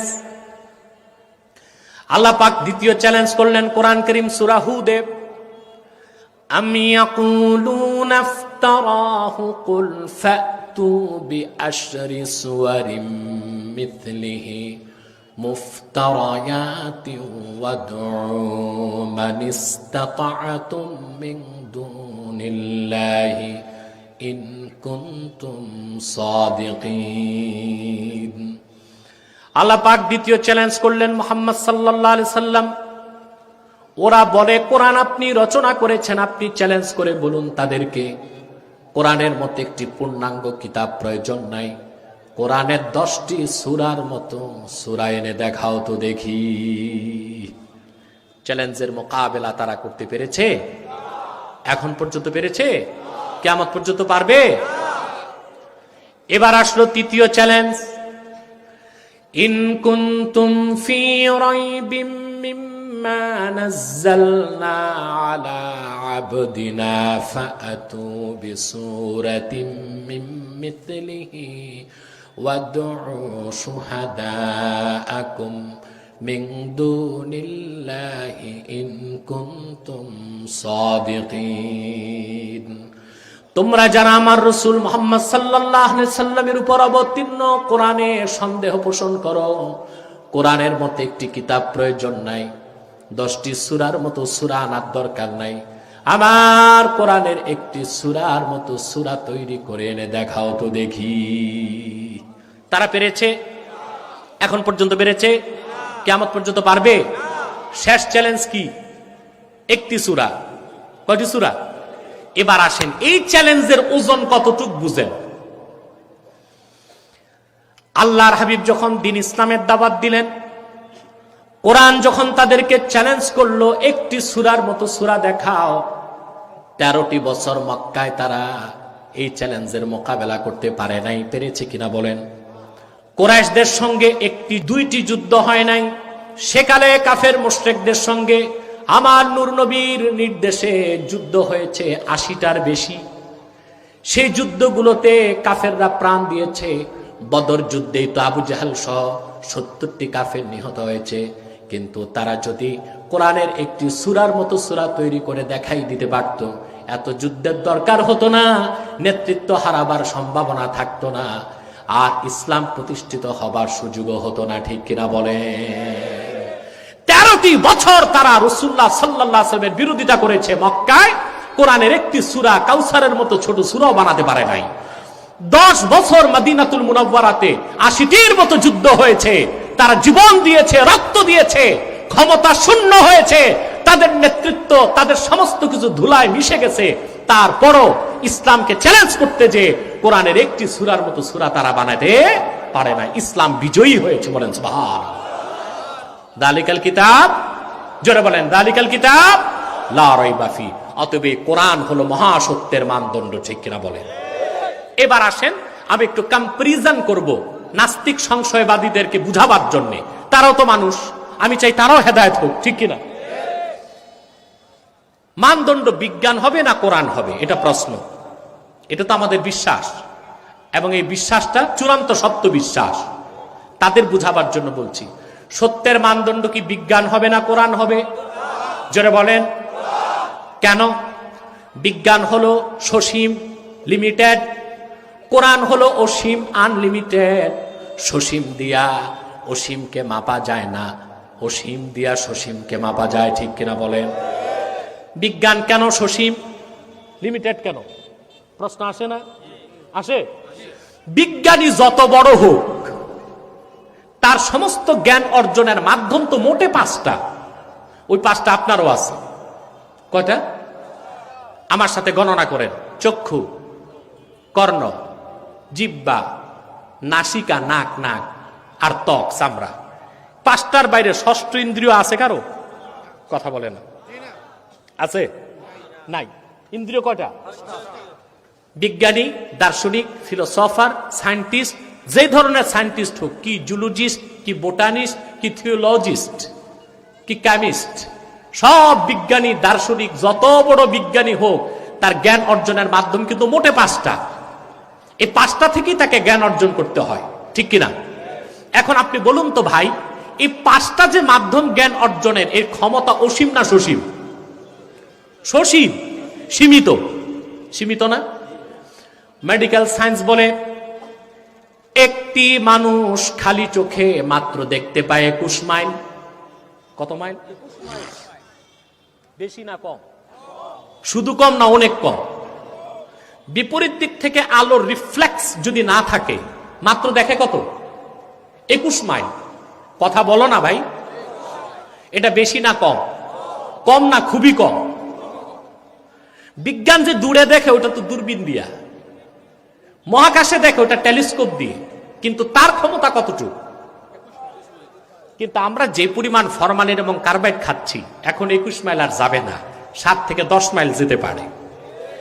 ছোট ছোট বাচ্চাদের দেখি এত মোটা গ্লাস লাগায়, চশমা এত মোটা, 1500 পাওয়ার, 2500 পাওয়ারের চশমা লাগায়। ও দেখবে কি? 3 মাইলের বেশি তো দেখবেই না। কথা বুঝতেছেন? অথচ আল্লাহ তাআলার একটি নগণ্য সৃষ্টি ঈগল পাখি 700 থেকে 1000 মাইল দেখে। আর 30 গজ পানির নিচে মাছ কি করতেছে ওটা খাবে, তো সে এম নেয় উপর থেকে, ওটারে নিশানা বানায়। একটি শকুন মানুষের চেয়ে বেশি দেখে। কথা বলে। এখন আসুন, আমেরিকাতে একটা মহাকাশ গবেষণা সংস্থা আছে, নাসা। হ্যাঁ, নাসাতে বসে বিজ্ঞানীগণ অতি আণুবীক্ষণিক কম্পিউটারাইজড টেলিস্কোপে মিলিয়ন নয়, বিলিয়ন বিলিয়ন আলোক বর্ষ দূরে, যা সূর্য থেকে হাজার হাজার মাইল, বিলিয়ন বিলিয়ন মাইল দূরে যে নক্ষত্র, তা তারা দেখতে পায় নাসাতে বসে। বিলিয়ন বিলিয়ন আলোক বর্ষে নক্ষত্রের গতি কি তা দেখতে পায় আমেরিকায় বসে। আপনাকে একটা প্রশ্ন করি, ওই নাসাতে যে বিজ্ঞানী 2 চোখে অন্ধ, ও কি দেখবে? বায়োস্কোপ দিলেই কি আর টেলিস্কোপ দিলেই কি? ও তো তার নাকের ডগায় যে মাছি বসছে তাই দেখবে না। তাহলে তার জ্ঞান অর্জনের মূল মাধ্যম কি টেলিস্কোপ না চোখ? সেই চক্ষু অসীম না সসীম? তাহলে বিজ্ঞানের জ্ঞানটা অসীম না সসীম? বুঝতেছেন? এবার আসেন কান। মানুষের কানের ক্ষমতা কতটুকু? পদার্থ বিজ্ঞান বলে, উত্তরটা আমি অন্যভাবে দিচ্ছি।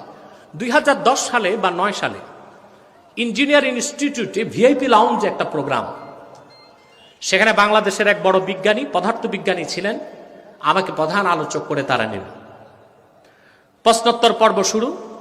ইসলাম রিলেটেড প্রশ্নের উত্তর আমি দিলাম, এবার বিজ্ঞান রিলেটেড প্রশ্নের উত্তর দিবেন ডক্টর এম শমশের আলী, 1 নম্বর পদার্থ বিজ্ঞানী বাংলাদেশ। তাকে প্রশ্ন করলেন, স্যার বুয়েটের ছাত্র, ওরা তো বিজ্ঞান নিয়ে পড়ে, স্যার শুনছি কবরে নাকি তর্জন হয়, গর্জন হয়, আওয়াজ হয়, হয় কি না আওয়াজ? হয়তো এটা হাদিসে আছে। আল্লাহর হাবিব সাল্লাল্লাহু আলাইহি ওয়াসাল্লাম বলেছেন, মানুষকে যখন কবরে দাফন করা হয়, হিসাব নিকাশের পর, সওয়াল জবাবের পর মাটি চাপ দেয়। ডান দিক থেকে মাটি চাপ দেয়, হাড় হাড্ডিগুলো চুরমার হয়ে বাম দিক চলে আসে। বাম দিক থেকে মাটি চাপ দেয়, হাড় হাড্ডিগুলো ভেঙে ডান দিকে চলে আসে। মানুষটা এমন জোরে চিৎকার দেয়, দুনিয়ার পূবে পশ্চিমে তার আওয়াজ চলে যায়। সবাই শুনতে পায় তার চিৎকার, তার আর্তনাদ, শুধু শোনে না জিন আর মানুষ। শুধু শুনে না। হাদিসের বাকি অংশটাও বলে দিচ্ছি আপনাদের হেদায়েতের জন্য। রাসূলুল্লাহ বললেন, প্রত্যেক মানুষকে মাটি চাপ দিবে, নামাজিকেও বেনামাজিকেও, ইমানদারকেও কাফেরকেও, মুশরিককেও বেঈমানকেও। প্রশ্ন আসে না, তুই ইমান এনে নামাজ পড়ে লাভ কি? মাতো না ভাই। এই প্রশ্ন আমাদের না, আমাদের আম্মা জান হযরত আয়েশা রাদিয়াল্লাহু তাআলা আনহা কানতে লাগছে, নিজের জন্য না, সন্তানদের জন্য। সন্তান কারা? আমরা। সুবহানাল্লাহ বলেন। আম্মা জান আয়েশার কান্না দেখে রাসূলুল্লাহ বললেন, আয়েশা কান্না করছো কেন? তিনি বললেন, ইয়া রাসূলুল্লাহ, ইয়া হাবিবাল্লাহ, প্রতিটা মানুষকে মাটি যদি চাপ দেয় তাহলে আপনার মুমিন উম্মত যারা, তাদের কি অবস্থা হবে? তারাও তো মাটির চাপে কষ্ট পাবে। আল্লাহর হাবিব বললেন, আয়েশা, আমার ইমানদার উম্মতের কোনো ভয় নাই, চিন্তা নাই। মাটি হয়ে যাবে তার জন্য, কবরের মাটি হবে কা উম্মতি শাফাকাতি ইয়াশকু আলাইহা ইবনু হাসাগিরুস সুদা। আমার মুমিন উম্মতের জন্য কবরের মাটি হয়ে যাবে দয়ালু মায়ের হাতের মতো। সুবহানাল্লাহ বলবেন না? একটি সন্তান মাথা ব্যথা নিয়ে তার মায়ের কাছে যে যখন অভিযোগ করে, মা আমার মাথা ব্যথা করছে, দয়ালু মা সন্তানের মাথাটা শীতল বুকের মধ্যে রেখে আস্তে আস্তে আলতোভাবে দাবায় দেয়। মায়ের হাতের চাপ খেলে সন্তান মায়ের বুকের মধ্যে ঘুমায় যায়, কখন টের পায় না। মুমিনকে কবর যখন চাপ দিবে, মায়ের হাতের মোলায়েম চাপের মতো কবরের মাটির চাপ তার গায়ে লাগবে। মুমিন এত আরামের ঘুম ঘুমায় যাবে, ইসরাফিলের সিংহায় ফুকের আগে তার ঘুম ভাঙবে না। আমরা ওই রকম উম্মত হতে চাই, ঠিক কিনা বলেন? ঈমান এনে না বাদ দিয়া, নামাজ পড়ে না বাদ দিয়া, সুদ ঘুষ বাদ দিয়া না ভালো মতো খাইয়া, ওই রকম উম্মত হতে চাই, ঠিক কিনা বলে? আসেন এবার ফিরে যাচ্ছে আবার বিজ্ঞান কি বলে। তাকে প্রশ্ন করলো বুয়েটের ছাত্র, স্যার এত জোরে আওয়াজ হয় তো আমরা শুনি না কেন? 3.5 হাত উপরই তো হাঁটাহাঁটি করি, আমরা শুনি না কেন? তো বিজ্ঞানী মহোদয় জবাব দিতে পারেন না, কারণ তার কাছে বিজ্ঞান আছে, কোরআন নাই। জবাব আমার কাছে শোনেন। আলহামদুলিল্লাহ, আমি জবাব দিয়েছি, দিয়ে যাচ্ছি। আমি বলেছি পদার্থ বিজ্ঞান বলে শব্দ কেন আমরা শুনি? কোন বস্তু যখন আঘাতপ্রাপ্ত হয়, আওয়াজ পেয়েছেন? আমার আঘাতে এই শব্দ বাতাসে কম্পন সৃষ্টি করেছে, বস্তুটা কম্পন ভাসতে ভাসতে ঢেউয়ের মাধ্যমে আমাদের কানে ঢুকেছে। বিজ্ঞান বলে কোন বস্তুর কম্পাঙ্ক সেকেন্ডে যদি 20,000-এর বেশি হয়, ওই তীব্র আওয়াজ মানুষ শুনবে না। আর কোন শব্দের কম্পাঙ্ক যদি সেকেন্ডে 20-এর কম হয়, সেটা মানুষ শুনবে না। 20 থেকে 20,000-এর মাঝখানে মানুষ শুনবে। সেজন্যই কানের গোড়ায় পিঁপড়া হাঁটাহাঁটি করে, তার পায়ের ক্ষীণ শব্দের আওয়াজ আমরা শুনি না, কারণ তার কম্পাঙ্ক সেকেন্ডে 20-এর কম। অপরদিকে কবরে যে ফেরেশতা পিটাইলে গর্জন হয়, আর্তনাদ হয়, সে আওয়াজ তো সেকেন্ডে 20 লক্ষেরও বেশি, তা মানুষ শুনবে না। সেটাই তো সায়েন্টিফিক কথা, ঠিক কিনা? সংশয়বাদীরা, নাস্তিকরা 2 পাতা বিজ্ঞান পড়লে নাস্তিক হয়, আর পুরা বিজ্ঞান পড়লে আল্লাহর গোলাম হয়ে যায় মানুষ, ঠিক কিনা বলে? আবার বলছি, 2 পাতা বিজ্ঞান পড়লে কি হয়, আর পুরা বিজ্ঞান পড়লে কি হয়? Charles Einstein, Albert Einstein, modern সায়েন্সের জনক যাকে বলা হয়, মৃত্যুর পরে তার বাড়িতে তার বুক সেলফে সবকিছুর উপর পাওয়া গিয়েছে কোরআন কারীম। আল্লাহর কোরআন সে নিয়মিত অধ্যয়ন করত, নিয়মিত পড়ত। নেপোলিয়ন বোনাপার্ট, মৃত্যুর পরে তার বাড়িতে কোরআন কারীম পাওয়া গিয়েছে। হোমিওপ্যাথির জনক হেনিম্যান, তার বাড়িতে কোরআন কারীম পাওয়া গিয়েছে, তসবিহ পাওয়া গেছে, জায়নামাজ পাওয়া গেছে। তারা ইসলামকে প্রকাশ করতে পারে না, গোপনে তারা মুমিন হয়ে নিভৃতে নির্জনে আল্লাহর গোলামি করে জিন্দেগি পার করেছে। আর আমার দেশে সলিমউদ্দিনের নাতি কলিমউদ্দিনের ছেলে ঢাকা বিশ্ববিদ্যালয়ের বারান্দা ঘুরে পরকাল বিশ্বাস করে না, কোরআনকে বিশ্বাস করে না। নাস্তিকদের জীবাণু তার ভিতর ঢুকে যায়, বলে নওয়াজবিল্লাহ। সময় তো অনেক হয়ে গেল, 4টা বেজে গেছে, প্রায় 4টা। আপনার একটা লোক উঠবেন না, আমি 15-20 মিনিটে মুনাজাত করবো, তারপর যে নামাজ পড়বেন। পারবেন তো ইনশাআল্লাহ? কথা বলে না। তাহলে বিজ্ঞান দিয়ে কোরআন যাচাই করবেন না কোরআন দিয়ে বিজ্ঞান? কথা বলে না। সেজন্য ভাইয়েরা, বিজ্ঞান থেকে কোনো সমস্যা নাই, এটাও ইবাদত, ওটাও ইবাদত। আজানের সময় দুনিয়ার কাজ করা যায় না, রাজনৈতিক আলাপ করা যায় না, কোরআন আলোচনা করা যায়। কথা বুঝতেছেন আমার ভাইয়েরা? যে কথা বলছিলাম, বিজ্ঞান দিয়ে কোরআন যাচাই করা যাবে না। কোরআন তো সীম, বিজ্ঞান সসীম, ঠিক কিনা বলেন? কোরআন দিয়ে বিজ্ঞান যাচাই করতে হবে। আমি একটা দৃষ্টান্ত দিচ্ছি, কয়েকটা দৃষ্টান্ত। বিজ্ঞান আগে না কোরআন আগে? জোরে বলতে হবে। কোরআন অসীম, বিজ্ঞান সসীম। তাহলে মহাসত্যের মানদণ্ড বিজ্ঞান না কোরআন? জোরে বলতে হবে। কয়েকটা উদাহরণ দিচ্ছি। আপনার লোহা দেখেছেন? এই যে লোহা, এই লোহার নামে কোরআন একটা সূরা এসেছে, সূরা আল হাদিদ। কি নাম? সুবহানাল্লাহ। কোরআন কি বলেছে জানেন এই সূরাতে? সূরা হাদিদে আল্লাহ পাক বলেন, ওয়া আনজালনাল হাদিদা ফীহি বাসুন শাদীদু ওয়া মানাফিউ লিন-নাস। আমি আল্লাহ লোহাকে আকাশ থেকে নাজিল করেছি, যাতে রয়েছে অনেক শক্তি এবং বহুমাত্রিক উপকার। আল্লাহ কি বলেছেন খেয়াল করেছেন? লোহা তিনি উপর থেকে পাঠিয়েছেন। কোথা থেকে? মাত্র কয়েক দশক আগে বিজ্ঞানীরা খুঁজে পেয়েছে লোহার সৃষ্টি পৃথিবীতে হয় নাই। কারণ লোহা তৈরিতে প্রয়োজন 15 লক্ষ ডিগ্রি সেলসিয়াস তাপমাত্রা। পৃথিবীতে কখনোই এই পর্যায়ের তাপমাত্রা ছিল না। লোহা এসেছে সূর্য থেকে। আর আল্লাহ কথাটা 1500 বছর আগে কোরআনে বলেছেন, আমি লোহা নাজিল করেছি। তার মানে লোহা উপর থেকে এসেছে। তাহলে বিজ্ঞান আগে না কোরআন আগে? আপনারা স্টিফেন হকিং এর নাম শুনেছেন? নোবেল পুরস্কার প্রাপ্ত বিজ্ঞানী স্টিফেন হকিং। তার যুগান্তকারী অবদান হলো big bang theory. Big bang হচ্ছে মহাবিস্ফোরণ।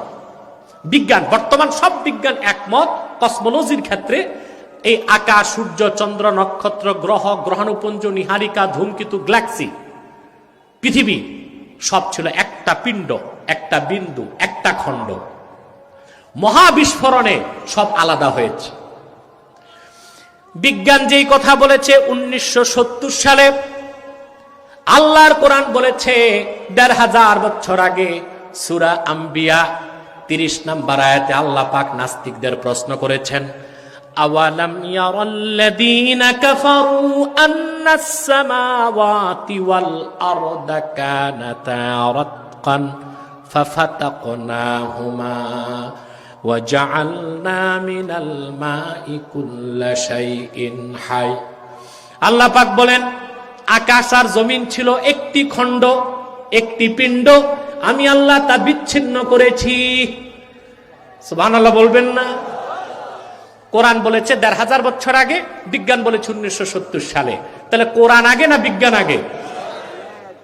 আসেন, আল্লাহ রাব্বুল আলামিন অন্য সূরাতে বলেছেন, ওয়াস-সামা, বিজ্ঞান বলে মহাশূন্যে যা কিছু আছে সব কিছু স্থির নয়, ঘুরছে, আর সব কিছু ধীরে ধীরে সম্প্রসারিত হচ্ছে। বিজ্ঞান এটা বলেছে 1970 সালের পরে। কোরআন বলেছে 1500 বছর আগে, ওয়াস-সামাআ বানাইনাহা বিআইদিন ওয়া ইন্না লামুসিউন। আল্লাহ স্পষ্ট বলেছেন, ওয়া ইন্না লামুসিউন, আমি মহাবিশ্বকে সম্প্রসারণ করেই চলছি। বলেন সুবহানাল্লাহ। বিজ্ঞান বলেছে 1970 সালে, কোরআন বলেছে 1500 বছর আগে। তাহলে আল্লাহর শ্রেষ্ঠ কুদরত 30 পারা কোরআন, আখিরি নবী মুহাম্মদ সাল্লাল্লাহু আলাইহি ওয়াসাল্লামের শ্রেষ্ঠ মুজিজা 30 পারা কোরআন, ঠিক কিনা বলেন? মুহাম্মদ সাল্লাল্লাহু আলাইহি ওয়াসাল্লাম 1500 বছর আগে সর্বশ্রেষ্ঠ মুজিজা কোরআন রেখে গেলেন। এটা ইসলামের মূল সানাদ। এই কোরআন মহাসত্যের সর্বোচ্চ মানদণ্ড। এই কোরআন দিয়েই ব্যক্তি জীবন, সমাজ জীবন, রাষ্ট্র জীবন, শিক্ষা জীবন, সাংস্কৃতিক জীবনকে আমরা যদি সাজাতে পারি, আমাদের ইহকালীন কল্যাণ হবে, পরকালীন মুক্তি নিশ্চিত হয়ে যাবে। রাজি আছে? আল্লাহ কবুল করুক, আল্লাহ মঞ্জুর করুক। বলুন আল্লাহুম্মা আমিন। আরেকটি আয়াত পড়েছিলাম, এই অংশটা শেষ করে দিচ্ছি 5 মিনিটে। এরপর আল্লাহ পাক বলেন, হুদাল্লিল মুত্তাকিন, এই কোরআন হলো মুত্তাকিদের জন্য পথ প্রদর্শক। আপনারা 2-1টা মানুষ উঠাউঠি করে বাকি মানুষের আমলটা নষ্ট করবেন। আপনাদের এত তাড়াহুড়া কেন? যেহেতু নামাজ পড়তেই পারবেন, এই বিশাল জনসমুদ্রে একসাথে মুনাজাত করবেন, এই সৌভাগ্যটা তো পাবেন না।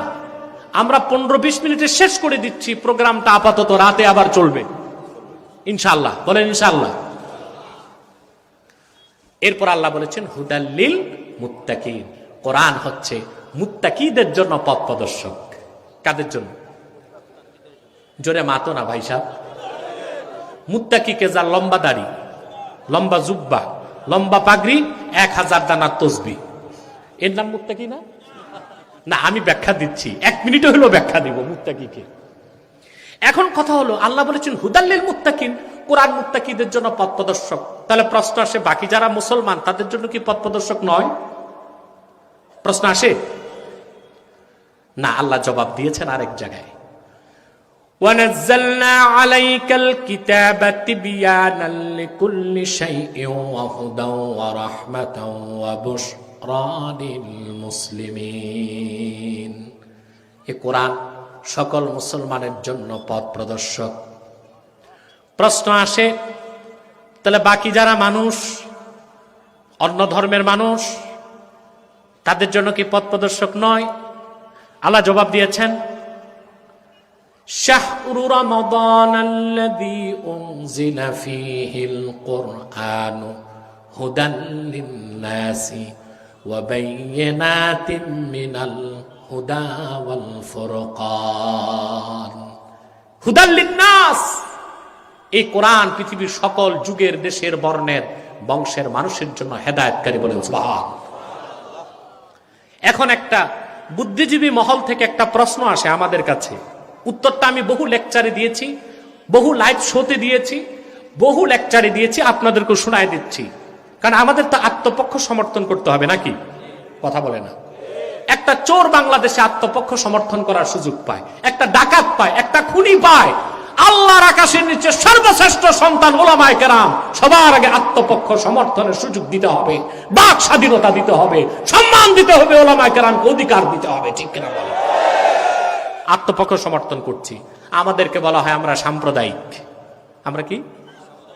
এক বুদ্ধিজীবী আমাকে বলছে আপনি মৌলবাদী। আমি বলেছি আমি অবশ্যই মৌলবাদী, তবে জঙ্গিবাদী আর উগ্রবাদী না।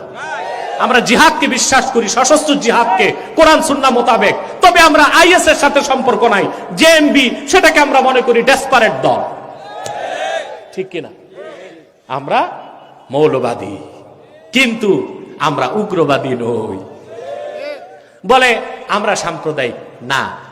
বড় আশ্চর্যের বিষয়, উদরপিণ্ডি বুদর গাড়ে দেয় ওরা, চোরের মার বড় গলা। মুসলমান একমাত্র অসাম্প্রদায়িক, সে সাম্প্রদায়িক হতে পারে না, বাকি সকল ধর্মের লোক সাম্প্রদায়িক। কেন? প্রশ্ন আসে না? আসে। যেই ধর্মের লোক তার সম্প্রদায়ের গণ্ডির মধ্যে আবদ্ধ থাকবে সেই তো সাম্প্রদায়িক। মুসলমান সাম্প্রদায়িক হতে পারে না, কারণ এই সৃষ্টি জগতের যিনি স্রষ্টা আল্লাহ, তিনি একটি সম্প্রদায়ের নয়, তিনি সব সম্প্রদায়ের মালিক। ঠিক কিনা বলেন? আল্লাহ কি আমাদের রব না সবার রব? কুল আউযু বিরাব্বিন নাস, তিনি রাব্বিন নাস, গোটা মানব জাতির রব। ইসলাম এসেছে যার মাধ্যমে, নবী কুল সম্রাট আখির নবী মুহাম্মদ সাল্লাল্লাহু আলাইহি সাল্লাম, তিনি কি শুধু আমাদের জন্য এসেছেন না সব জাতির হেদায়েতের জন্য?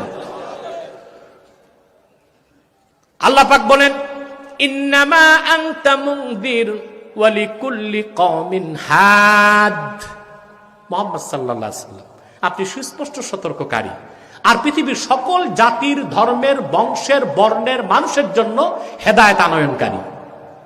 তাহলে রাসূলুল্লাহ, আল্লাহ নিজ সকল সাম্প্রদায়িকতার ঊর্ধ্বে, রাসূলুল্লাহ সকল সাম্প্রদায়িকতার ঊর্ধ্বে। সুবহানাল্লাহ বলবেন। 3 নাম্বার হলো কোরআন, এটা শুধু মুসলমানের জন্য? কথা বলেন। আল্লাহ বলেছেন হুদাল্লিন নাস, পৃথিবীর সকল জাতির জন্য হেদায়েতকারী। কোরআনও সাম্প্রদায়িকতার ঊর্ধ্বে। 4 নাম্বার, আমরা মুসলমান, আমাদেরকে আল্লাহ কি বলেছেন? আল্লাহ পাক বলেন, কুনতুম খায়রা উম্মাতিন উখরিজাত লিন-নাস, উম্মতে মুহাম্মাদি, তোমরাই সর্বশ্রেষ্ঠ জাতি।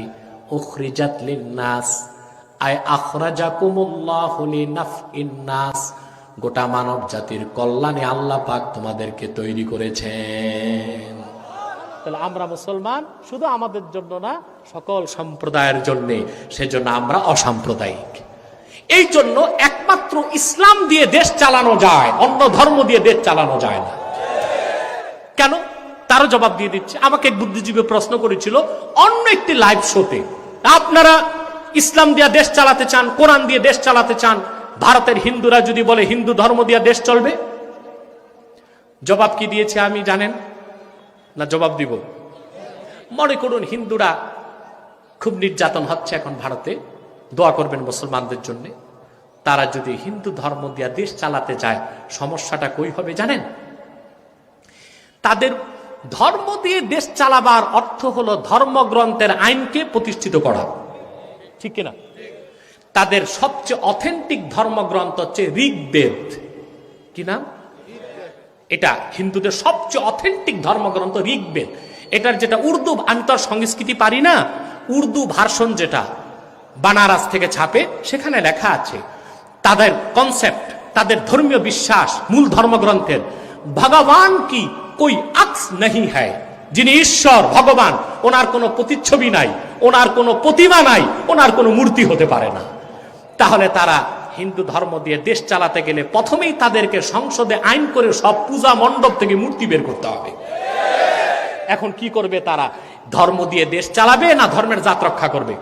পারবে? সম্ভব এটা?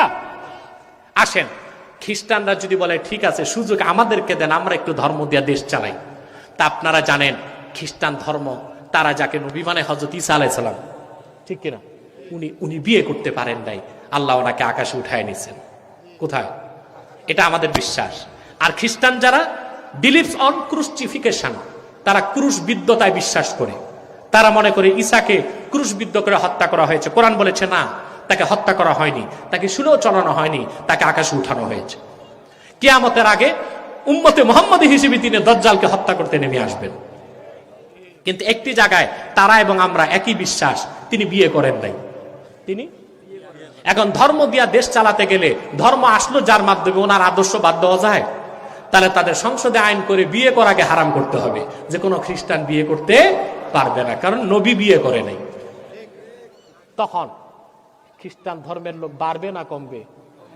কমতে কমতে এক সময় তারা দেশই হারিয়ে ফেলবে। কারণ রাষ্ট্রবিজ্ঞান বলে দেশ হতে দুইটা জিনিস লাগে, নির্ধারিত ভূখণ্ড এবং নির্ধারিত ভাষা ও সংস্কৃতির একটি জনগোষ্ঠী, দুইটা মিলে হয় রাষ্ট্র। জনগোষ্ঠী নাই, ভূখণ্ড আছে, ওটা দেশ না। ভূখণ্ড আছে, জনগণ নাই, ওটাও দেশ না। তাই খ্রিস্টানরা ধর্ম দিয়া দেশ চালাতে গেলে দেশই থাকবে না। বৌদ্ধরা যদি বলে আমরা একটু ঠান্ডা আছে, আমাদেরকে দেন একটু দেশ চালাই আমাকে বৌদ্ধ ধর্ম দিয়া, তা আমরা বলবো ঠিক আছে চালান। একদিনও চালাতে পারবে না, কারণ বৌদ্ধ ধর্মের মূল নীতি জীব হত্যা মহাপাপ। সংসদে আইন করতে হবে যত চোর ডাকাত খুন খারাপি আছে তাদের হত্যা করা যাবে না, ফাঁসিও দেওয়া যাবে না, যে যেমনি আছে চলতে থাক। জীব হত্যা একমাত্র রাষ্ট্র চালাবার মহাদর্শ উপহার দিয়েছে আল কোরআন। আর কোন ধর্মে কোনো উদাহরণ নাই, কোনো সম্ভাবনা নাই। সেজন্য বলি আমরা একটি সম্প্রদায় আমাদের জন্য নয়, আমরা অসাম্প্রদায়িক, আমরা সকল সম্প্রদায়ের জন্য। গোটা বিশ্বের সকল সম্প্রদায়ের কল্যাণ নির্ভর করে মুসলমানের নেতৃত্বের হাতে, ঠিক কিনা বলে? পরিশেষে যেই কথা বলে শেষ করে যাচ্ছি, তাহলে আল্লাহ পাক হুদাল্লিল মুত্তাকিন কেন বললেন? এটা তো হুদাল্লিন নাস, হুদাল্লিল মুসলিমিন, হুদাল্লিল মুমিনিন, হুদাল্লিল মুত্তাকিন কেন বললেন? তার জবাব কাজী বাইজাবি দিয়েছেন। পৃথিবীর সব মানুষ কোরআন থেকে যতটুকু হেদায়েত পাবে তার চেয়ে বেশি পাবে মুমিন মুসলমানগণ, আর সবচেয়ে বেশি কোরআনের উপকার লাভ করবে যারা আল্লাহকে ভয় পায়, মুত্তাকি তারাই। আমরা আল্লাহকে ভয় করব, রাজি আছেন? শুধু দাড়ি টুপিতে মুত্তাকি হওয়া যায় না, আল্লাহকে ভয় করলেই মুত্তাকি হওয়া যায়। অন্তরে আল্লাহর ভয় রাখবেন, প্রত্যেকটা কাজ করার আগে এটা বিশ্বাস রাখবেন মহান আল্লাহ তাআলা আমাকে আপনাকে দেখতেছেন। এই বিশ্বাস যার অন্তরে জাগ্রত থাকবে, এটার নাম তাকওয়া।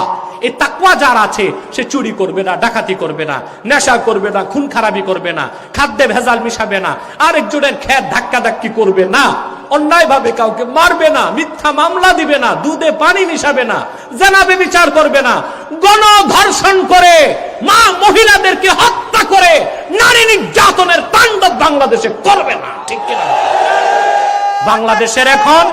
বাংলাদেশের সবচেয়ে বড় সমস্যা এখন নেশা আর ধর্ষণ, ঠিক কিনা বলে? এই ক্ষেত্রে সরকার জিরো টলারেন্স, নেশা বন্ধে এবং নারী নির্যাতন বন্ধে, কিন্তু সাকসেস হচ্ছে না কেন? তার দুটো কারণ। এক, ত্রুটিপূর্ণ শিক্ষা ব্যবস্থা, ত্রুটিপূর্ণ আইন। ইংরেজদের 190 বছরের পুরনো আইন দিয়া ধর্ষণ মুক্ত বাংলাদেশ করা সম্ভব হবে না।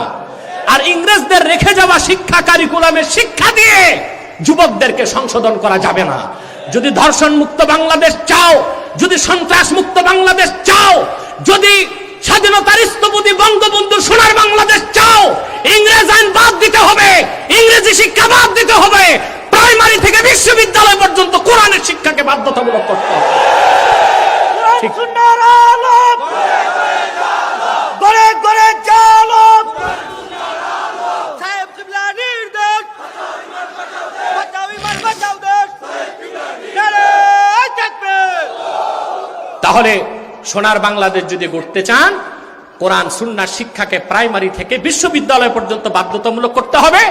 আর বিশেষ করে ধর্ষণ বন্ধে কোরআনের আইনকে বাস্তবায়ন করতে হবে। ইংরেজ আইন দিয়া ধর্ষণ ঠেকানো যাবে না। আমাদেরকে মুত্তাকি হতে হবে। আল্লাহ পাক যেন কবুল করেন, বলুন আল্লাহুম্মা আমিন।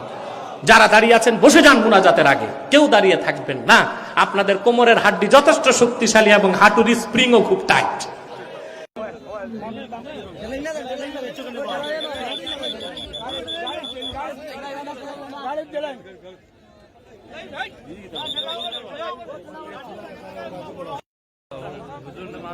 खत्म किया अभी अभी।